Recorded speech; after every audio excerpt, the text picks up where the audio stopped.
성경 말씀 보겠습니다.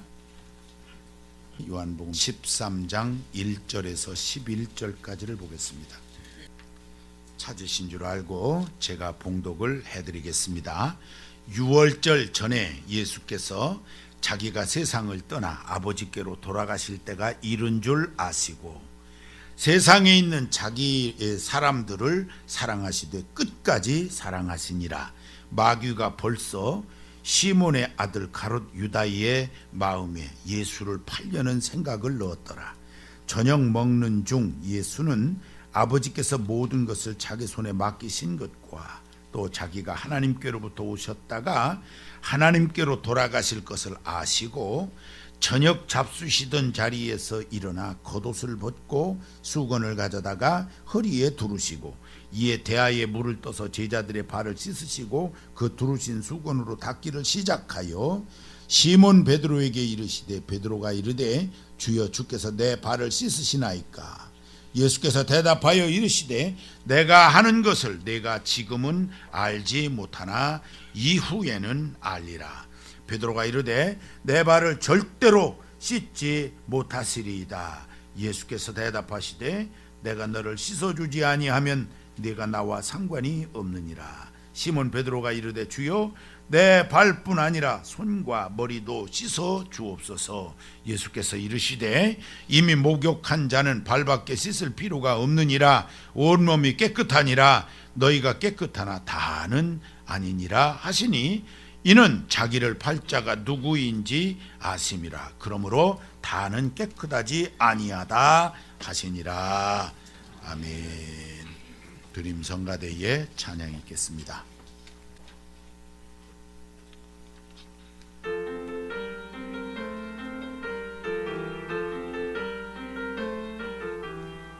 하나님은 온 세상 만물 창조하신 큰 전능자요 복 주시는 아버지시니 가끔에 찬양하세. 주 하나님은 그 사랑으로 지키시는 참 목자시라. 주 말씀으로 늘 비추시니 잃어버릴 염려 없네.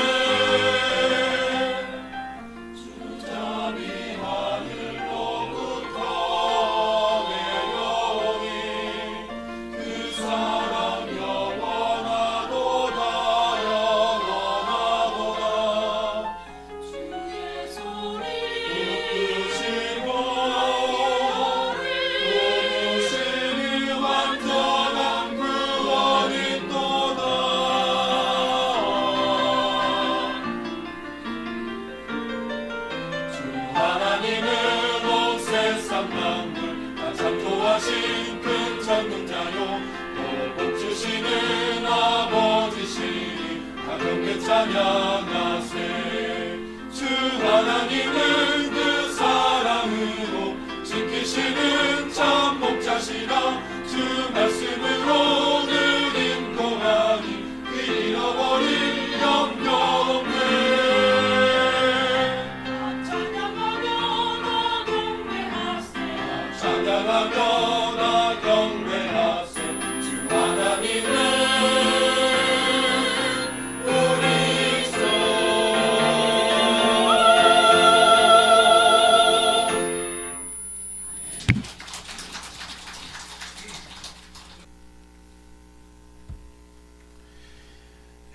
이 험한 세상 살아가면서 서로 섬기는 생활로 승리하시기를 주의 이름으로 축원합니다. 섬기며 사는 것이 참 행복한 일입니다. 그런데 우리가 왜 섬기지 못하고 살아갈까? 이렇게 생각을 하고 보면 몇 가지 이유가 있어요. 내가 중심이 되어 있으면 섬기지 못합니다. 항상 내가 중심에 있는 거예요. 다른 사람을 높이면서 다른 사람을 생각할 줄 아는 그런 마음이 없어요. 내가 언제나 섬김을 받아야 되는 거지요. 주님이 중심이 되지 아니하고 항상 이기적인 생각을 가지고 있으면 섬기는 것과는 거리가 멀게 되어 있습니다. 나부터 생각하는 그런 믿음 없는 모습이 아니라 다른 일을 먼저 생각하고 주님 생각할 수 있는 은혜가 있게 되시기를 바랍니다. 또 우리에게 이 하나님 사랑이 결핍이 생기면 섬기지 못해요. 우리는 큰 사랑을 받은 사람들입니다. 이 하나님의 사랑을 받은 사람들이에요. 사랑받을 자격이 있어서 그 사랑을 받은 것이 아닙니다. 자격이 없지만은 하나님은 그냥 사랑해 주셨어요. 이 그 큰 사랑입니다. 그런데 우리가 이 사랑이 없으면 다른 일을 사랑할 수를 몰라요. 불쌍한 사람을 보고 긍휼히 여길 줄을 알아야 되는데 사랑이 식어지면, 이 사랑이 없으면 긍휼히 여길 수가 없는 상태가 됩니다. 그리 되면 이 사랑의 결핍이 돼서 그 어느 누구를 섬기며 살아가는 것은 거리가 멀 수밖에는 없다는 것입니다. 사랑이 넘쳐야 되고요, 우리가 이 사랑을 가지고 다른 사람을 긍휼히 여길 수 있는 그런 마음이 되어져야 사랑할 수 있을 것입니다. 섬길 수 있을 거예요. 또 우리의 생활의 또는 살아가는 삶의 구조, 패턴이 조건적이면 우리가 섬길 수 없습니다. 이게 무슨 얘기냐면은 내가 이렇게 하면 이 사람이 나한테 어느 정도 이렇게 할 거다라고 생각을 하면, 다시 말하면 돌아오는 것이 좀 있을 거다라는 생각을 갖고 우리가 살아가면 이 조건에 충족되어져서 섬길 수는 없어요. 하나님이 기뻐하시는 모습은 조건 없이 섬기는 것이 중요한 것입니다. 제대로 섬길 수 있는 이 삶의 패턴을 갖는 것이 매우 중요해요. 이게 신앙입니다. 신앙이 없으면 못하는 그런 모습인 거예요.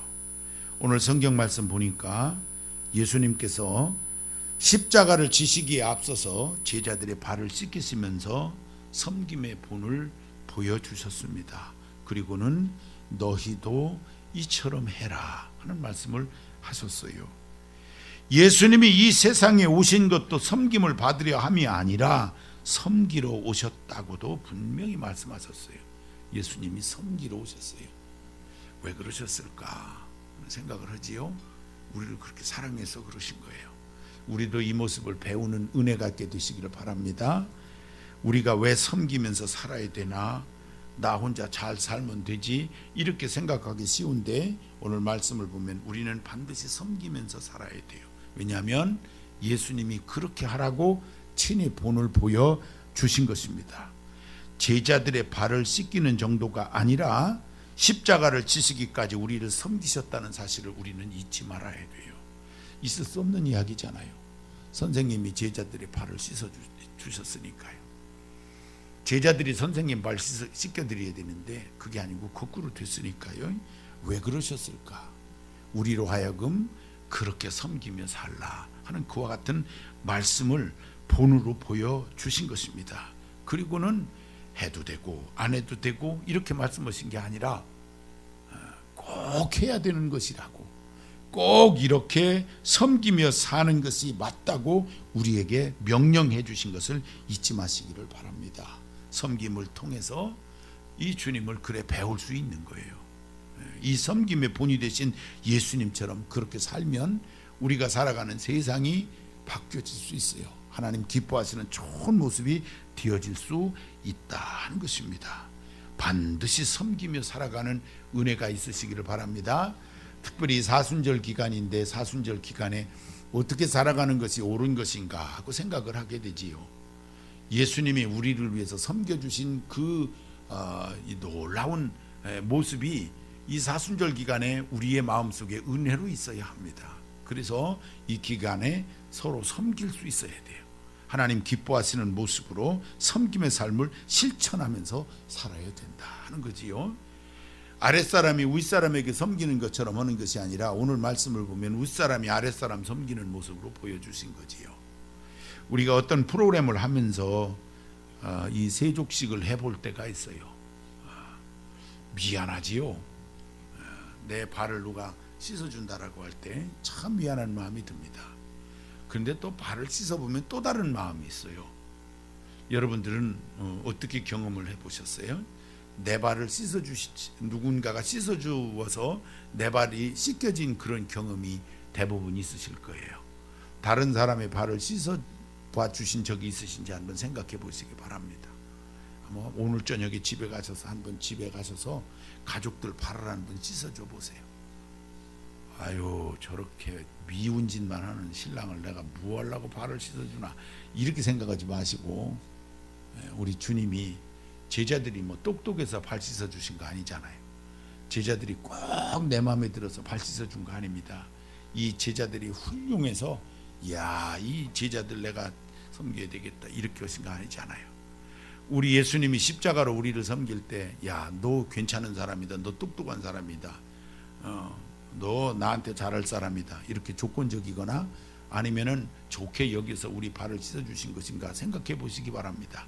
우리가 함량 미달이에요. 그런데도 십자가로 우리를 섬겨주셨습니다. 한번 실천해 보시기 바랍니다. 또 다른 마음이 들어요. 또 다른 마음이. 제가 여러분들의 발을 씻어드려 본 적이 수련회 가서 있어요. 그때 마음이 또 달라요. 누가 내 발을 씻어줄 때 마음하고 내가 다른 이의 발을 씻어줄 때 마음이 달라요. 진정한 섬김은 여러분들이 예수님처럼 그렇게 살아가는 삶이 되어질 때 정말 섬김의 삶을 깨닫게 되어질 수 있어요. 한번 실천해 보시기를 바랍니다. 지금부터 한 130년 전 이야기를 잠깐 드리겠습니다. 전라북도 김제군에 가면은 금산리라고 하는 곳이 있어요. 금산리에 금산교회가 있어요.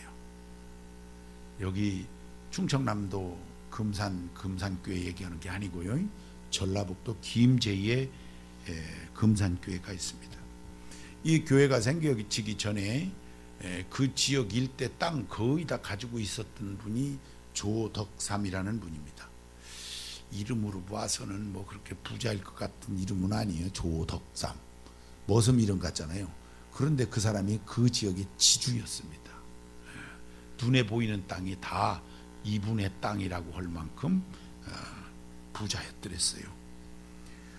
이 지역에 그 원불교가 시작된 곳이라서 불교 문화, 유교 문화가 자리 잡고 있는 그런 동네에서 그렇게 살던 분이었는데, 어느 날 그 마을에 테이트라고 하는 선교사가 찾아옵니다. 한국 이름으로 최의덕, 이게 외국 사람인데 우리나라 이름으로 바꾸면서까지 복음을 전했던 분이세요.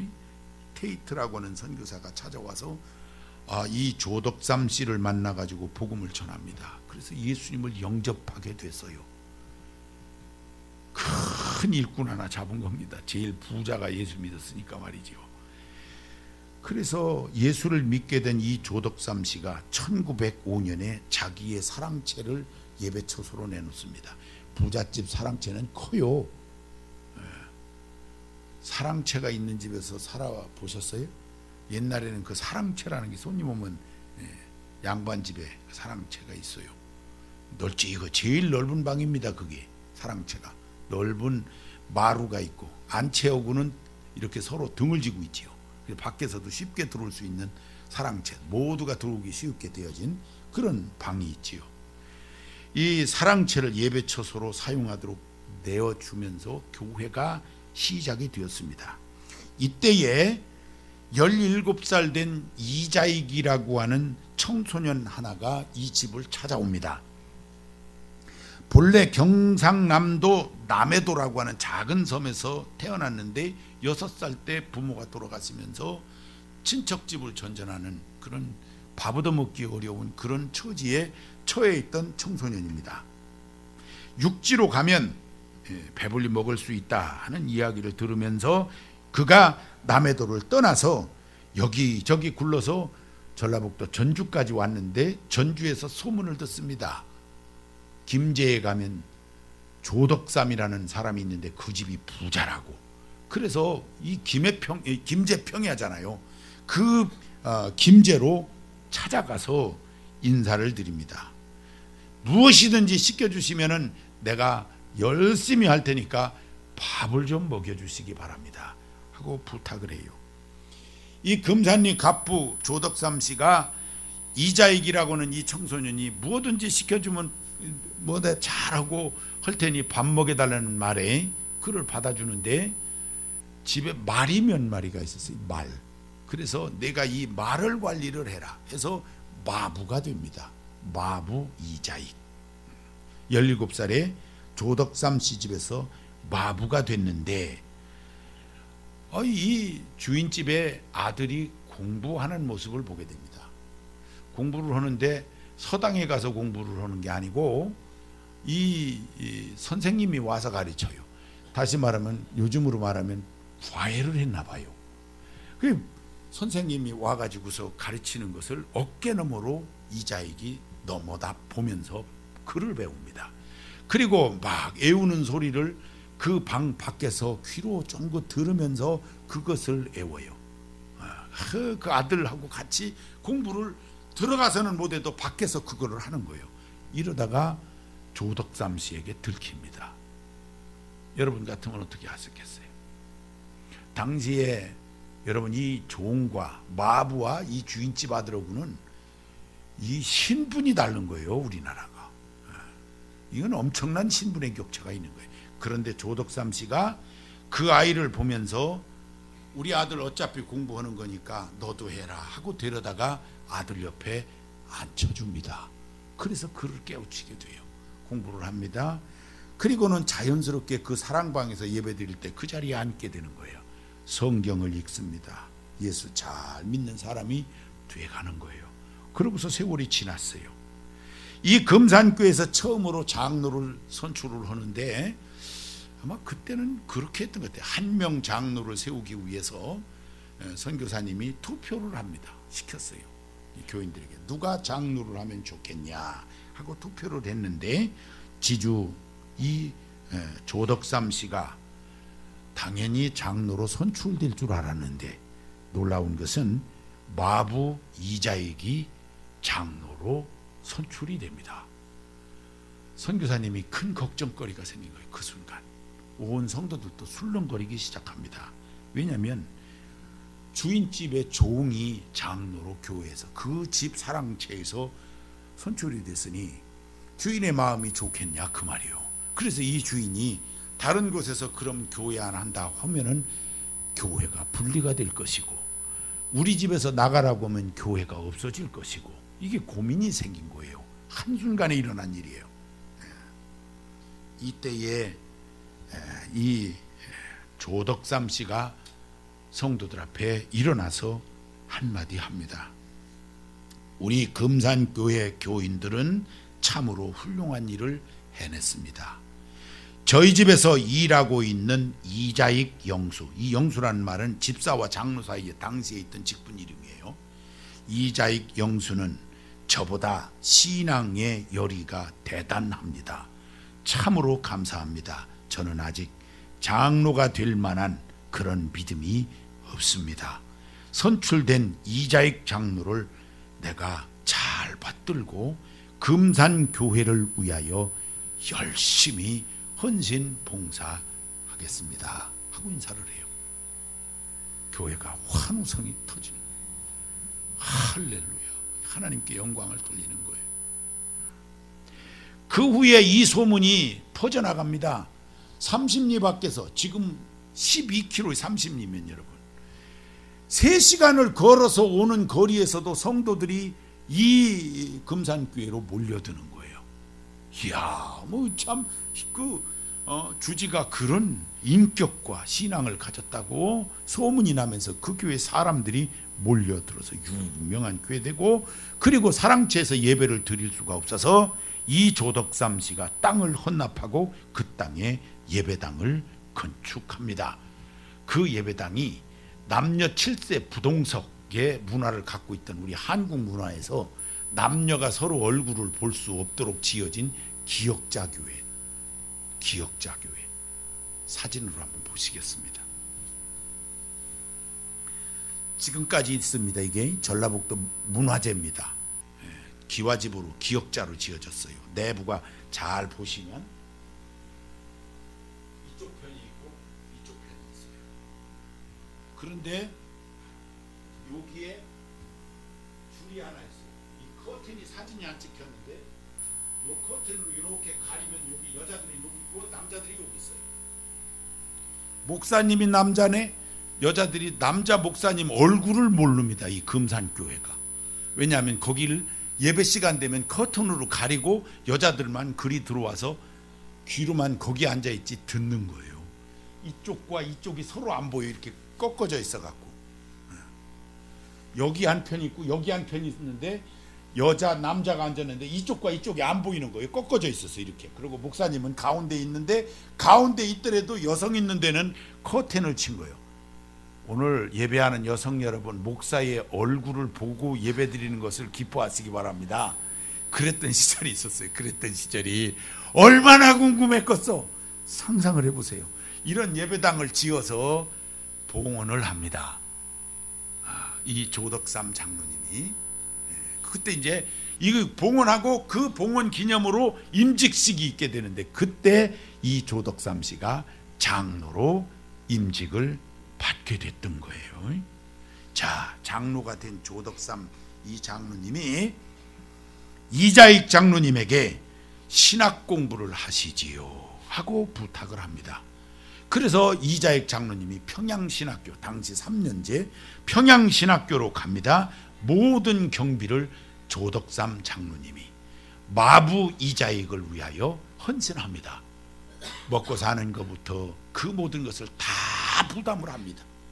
그래서 평양신학교 졸업하고 목사가 돼서 금산교회 청빙을 받아 금산교회 담임 목사로 내려옵니다.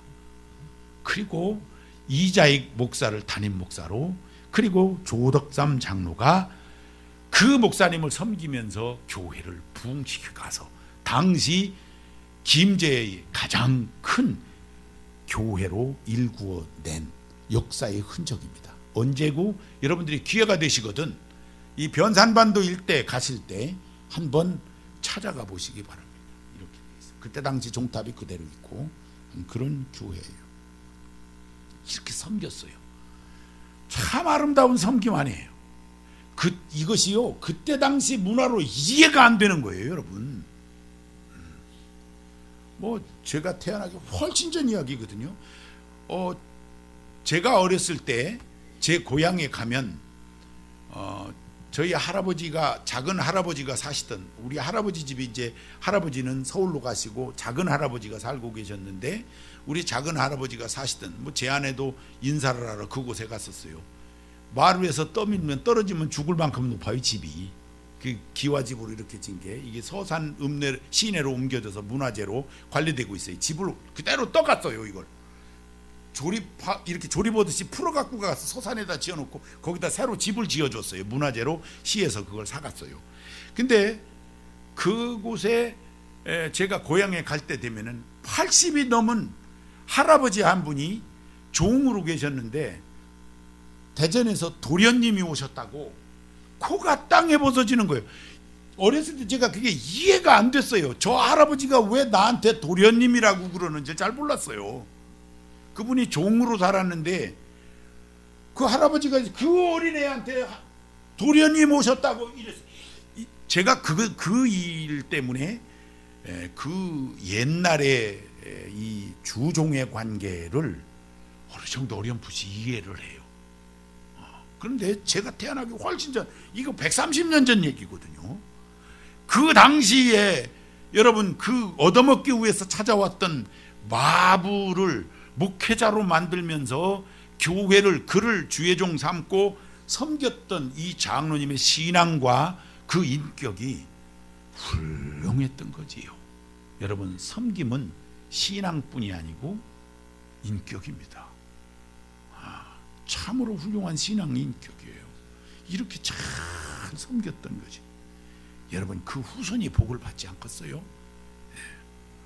조덕삼 장로님 손자가 누구냐면은 민주당 과거에 그 대표도 하시고 했던 조세영 씨라고 돌아가셨어요. 기억하실 겁니다. 아마 누군지 몰라서 그렇지 얼굴 딱 보면 아실 거예요. 할아버지 얼굴 한번 볼까요? 조덕삼 장로님이 이런 분입니다. 저 양반이 이자익 목사님이에요. 종이었지만 틀은 확실히 종틀이 아니요, 그죠? 근데 최고 부자같이 생기시지는 않으셨는데, 참 이 두 분의 이 섬김이 참 주님 닮은 모습이었어요. 이들이 얼마나 아름다웠는지 몰라요. 그리고 이자익 목사님의 손자가 누구냐면은 이규환 장모이신데 카이스트의 교수님으로 계십니다. 고분자 공학 하신 분인데 이규환 교수라고 손자가 되는 카이스트의 교수님으로 와 계세요. 훌륭한 자녀들이 많이 나세요. 대표적인 인물들입니다. 이 섬김이라고 하는 것은요, 이게 이론이 아니에요. 지식이 아닙니다. 섬김은 그냥 삶 속에서 실천하는 거예요. 생활 속에 옮기는 거예요. 예수님의 이 섬김은 파격적이지요. 이 계산이 안 되는 섬김이에요. 선생으로서 제자의 발을 씻기신 일, 당시 상황으로는 이거 상상이 안 되는 일이고 죽기까지 섬겨주시는 이 예수님의 섬김은 이 계산이 안 되는 섬김인 거예요. 그래서 우리가 그냥 파격적이다, 이거 은혜다, 이렇게 표현하는 것이지요. 초대교회 성도들이 은혜를 받았어요. 그랬더니 무엇으로 나타났어요? 섬김으로 나타났어요. 은혜 받았더니 섬김으로. 어떻게 섬겼어요? 내 것 내 것이 없게 됐어요. 서로 섬겼다, 그 말이지요. 이 섬김이 중요해요. 나 자신을 비우고 조건 대가 없이 섬기는 거예요. 이 갑부 조덕삼 장로님이 자기 집에 천한 일꾼 그 마부를 섬겨서 교회를 세워가는 그 모습은 예수님을 닮아서 예수님이 섬기는 그것을 실천하지 않고는 이게 일어날 수 없는 일이잖아요. 우리가 배워야 되는 거예요. 이 섬김을 배워야 되는 겁니다. 사도행전 4장 36절 37절에 보면 구브로의 요셉이라고도 하는 그 일명 바나바라고 하는 사람이 있었는데, 이 사람이 밭을 팔아서 사도들의 발 앞에 갖다 놓았습니다. 어떻게 하라고? 가난한 사람들 나눠주라고. 그래서요, 성경에 보면 핍절한 사람이 없었으니 그랬어요. 가난한 사람이 없었다 그랬어요. 가난한 사람이 없을 수가 없어요. 그렇지 않습니까? 여러분, 미국에도 거지가 있어요. 미국 거지는 말도 영어로 한다니까. 도와달라고 영어로 써서 들고 서 있어. 그런데도 거지야. 이거는 미국만 있는 게 아니에요. 유럽에도 거지가 있어요. 어디고 선진국에도 거지는 다 있어요. 그런데 초대교회는 은혜를 받고 난 이후에 핍절한 사람이 없었어요. 바꿔 얘기합니다. 거지가 없었어요. 성경 보면. 왜 그랬을까? 좀 있는 사람이 나눠줘서 없었어요. 네 것 내 것이 없었어요. 이 섬김이 이루어졌어요. 오늘날 아주 가난한 사람은 국가가 돕습니다. 고담 가난한 사람, 차상위 계층이라고 하는 이 계층인데, 이 사람들이 밥을 굶어요. 목회자들 중에서 밥을 굶어요. 심각한 일이 아닐 수가 없어요. 이 세상을 보면서 우리가 어떤 생각이 드느냐면, 우리가 정말 주님으로부터 이 생명을 내던지는 섬김을 받은 우리가 섬기는 마음을 갖고 살고 있는가, 긍휼히 여기는 사랑이 있는가, 이래서 다시 한번 뒤집어 보는 거예요. 섬겨야 되지 않겠습니까? 가난한 사람들을 돌아볼 수 있는 게 우리의 몫이잖아요. 할 수 있어야 돼요. 이 바나바는요, 자기 땅을 팔아다가 그 돈으로 직접 나눠주지 않았어요. 구제는 그렇게 하는 게 아닙니다.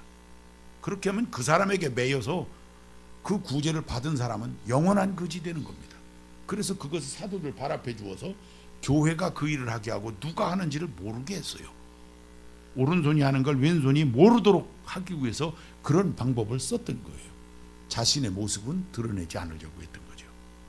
그 섬김에 자신이 섬겼던 그 모습을 드러내려고 하지 않았어요. 진정한 섬김입니다. 얼마나 은혜가 됐는지 몰라요. 그래서 모든 이들이 그 섬김을 받으면서 가난했던 사람들이 없어지고 내 것 내 것 이렇게 나누고 이렇게 했어요. 여러분, 이거 이론이 아닌 거예요. 생활 속에서 그냥 실천하면 되는 거예요. 그냥 실천하면. 우리 주변에 가난한 사람 많아요. 밥 굶는 사람 있어요. 목회자들도 밥 굶는 사람들이 있어요. 우리 아이들 중에서도 밥을 굶어야 되는 아이들도 있는 거잖아요. 우리 주변에 이거 우리가 돌아봐야 되잖아요. 한국의 교회가 5만 개예요. 여기에 믿는 사람들의 성도가 통계청자로도 800만 명이에요. 그 많은 사람들이 예수님을 믿어요. 우리가 함께 나눌 수 있어야 되지 않겠나, 우리가 섬겨야 되지 않겠나 하는 겁니다. 교회에서 헌신하고 교회에서 하나님 앞에 이렇게 영광 드리는 삶을 살면 복이 된다라고 우리가 많이 배웠어요. 그것도 물론 중요해요. 제가 감히 말씀드립니다. 그렇게 하나님 앞에 하는 것으로 복을 받는다라고 생각하는 그것만 가지고 있지 마시고요, 이웃을 돌아보고 섬기는 삶을 사셔야 복이 된다는 사실을 꼭 기억하셔야 돼요. 왜냐하면 천국 갔을 때 우리 주님이 우리에게 물으실 겁니다. 아니, 우리 주님이 그렇게 말씀하실 거예요. 야, 내가 배고플 때 내가 먹을 것을 주었다. 내가 입을 것이 없을 때 입을 것을 내가 주었다. 제가 그렇게 한 적이 없는데요. 아니야, 가난한 사람들에게 먹을 것을 주고 입을 것이 없는 사람들에게 입혀준 것이 내게 한 것이니라 하실 것입니다. 분명히 기억하셔야 돼요. 우리가 어떻게 삶을 살아야 될 건가 하는 거예요. 우리 생활 속에서 우리 나라, 우리 주변뿐이 아니고요, 다른 나라도 이렇게 생각해 보시면 정말 굶는 사람들이 너무 많아요. 도울 수 있는 방법이 여러 창구들이 너무너무 많이 있어요. 교회를 통해서도 할 수 있지만 여러 단체들을 통해서도 우리가 그 일을 할 수 있어요. 여러분, 그 중심에 그리스도인들이 있어야 돼요. 적어도 우리 정동계 성도들은 내 몫을, 한 몫을 이렇게 조금 떼어서 땅 팔으라는 얘기 아니잖아요. 여러분 사는 집 팔으라는 얘기 아닙니다. 조금 내가 줄여서 쓰는 거, 씀씀이를 조금 줄여서 2만 원, 3만 원이라도 줄여서 그것으로라도 여러 단체들 통해서 밥 굶는 애들에게 우리가 밥을 먹을 수 있게 해줄 수도 있지 않겠어요? 해야 합니다. 섬겨야 됩니다. 우리가 함께 나누어서 핍절한 사람이 없어야 돼요. 같이 살아야 돼요. 하나님 매우 기뻐하세요. 그것이 신앙입니다. 그리고 그 개인 삶의 인격입니다. 그분의 훌륭한 인격이에요. 우리 하나님 보시기 아름다운 그 모습을 가지고 살아가려고 애를 써야 돼요. 결국은 예수님이 섬김의 모델로 우리에게 이미 보여주셨어요. 생명을 내놓기까지 섬기는 것으로 우리에게 그 모습을 보여주셨어요. 죽을 영혼을 위해서 대신 십자가로 죽으시면서 섬기심으로 구원의 은혜라고 하는 파격적인 은혜를 우리에게 선물로 주셨어요. 그래서 우리가 한 것 없이 거저 받았어요. 우리 주님은 엄청난 대가를 치렀고 우리는 한 것이 없이 받았어요. 이제는 우리가 어떻게 살아야 되나를 생각해야 되는 그런 부분인 거예요. 이 은혜를 내가 안다면 내가 무엇을 하면 어떻게 살아야 될 건가? 주를 위해서 죽을 수 있는 그런 섬김이 되어져 있어야 되지 않겠어요? 근데 그 방법이 정말 주를 위해서 죽는 것이 무엇일까 생각하는 거예요. 내가 섬길 수 있는 삶을 사는 것이 주를 위해서 사는 것이다 라고 해도 거의 틀리지 않습니다. 이거 해도 되고 안 해도 되는 게 아니라 반드시 그렇게 살아라 했던 그런 말씀이잖아요. 사랑하는 성도 여러분, 섬기는 생활은 그리스도인의 기본적인 생활입니다. 우리가 이것이 변하지 않으면 세상이 변하지 않아요. 정부의 정치인들이 우리나라를 좋은 나라로 만들 것으로 착각하시면 안 됩니다. 정치로 좋은 나라를 만드는 것이 아닌 거예요. 여러분, 우리가 서로 섬길 때 좋은 나라가 만들어지는 것이지, 내가 섬기며 살아갈 때 내가 함께 하려고 애를 쓸 때 좋은 나라가 만들어지는 것이지, 정치하는 사람이 정치 잘해서 좋은 나라 만드는 것은 아닙니다. 우리는 꼭 기억해야 돼요. 내가 할 것을 하지 아니하고 주님 앞에서 그 삶을 살지 않으면서 정치인들이 다 만들어서 내게 줄 것이라고 생각하면 착각하고 있는 거예요. 그렇게 만들어지는 것이 아니다 하는 것이에요. 섬기는 생활, 예수님 닮아서 하는 그리스도인의 전형적인 모습입니다. 섬기는 생활이 교회를 든든하게 합니다. 섬기는 생활이 나 자신을 행복하게 만들어줄 뿐만 아니라 모두를 행복하게 만듭니다. 섬김을 받으려고 하는 사람이 행복할 것 같지만 그렇지 않아요. 이상하게도 섬기지 않으면 내게 주는 것이 없다고 서운해하고 부족하다고 섭섭해하고 나를 불행하게 하는 마음으로 나를 완전히 빠뜨려 버리고 맙니다. 왜 나에게 이렇게 섬겨주는 사람이 없느냐고 말하게 되어 있어요. 행복할 것 같지요? 그렇지 않습니다. 충족될 수가 없어요. 그런데 섬기며 사는 사람은 늘 행복합니다. 기쁨이 있어요. 보람이 있습니다. 살아가는 맛이 납니다. 하나님 보시기에 아름다운 인생들이 되어질 수 있는 거예요. 그러므로 섬김은 이론으로 하는 것이 아니고 지식이 필요한 것도 아닙니다. 섬김에 무슨 지식이 필요하겠어요? 섬기는 것은 그냥 그 자체로 하는 거예요. 섬김은 실천하면 되는 거예요. 예수님이 우리에게 본을 보여주신 그것을 생각하면서 내가 어떻게 하면 서로 섬기며 살 수 있을까를 생각하고 그렇게 섬기며 살면 이 주님 닮은 모습으로 우리가 거듭나게 돼 있어요. 그리고 행복해집니다. 좋은 나라 만들어질 수 있어요. 좋은 교회 될 수 있어요. 복음 전해질 수 있습니다. 제2의 조덕삼 장로님, 아이고 나는 부자가 아닌데요. 아니, 믿음이 부요해서, 물질이 있어서가 아니라 없어서도 그 마음만큼은, 그 마음으로 섬기는 이 은혜가 하나님 보시기에 우리 모든 성도들에게 가득 넘쳐서 여러분 스스로 행복해지시고요, 훗날에 여러분의 섬김을 통해서 하나님이 영광 받으시고 모두가 행복해져 있고, 그리고 거기에 여러분의 자녀들이 그 대가를 받아 복된 인생을 사는, 내가 섬기고 살았는데 내 자식이 섬김을 받는, 존경을 받는 자녀가 되는 꿈을 꾸시고 하나님 기뻐하시는 인생을 사는 저나 여러분 되시길 주의 이름으로 축원합니다. 하늘성으로 기도합니다. 하나님 아버지 감사합니다.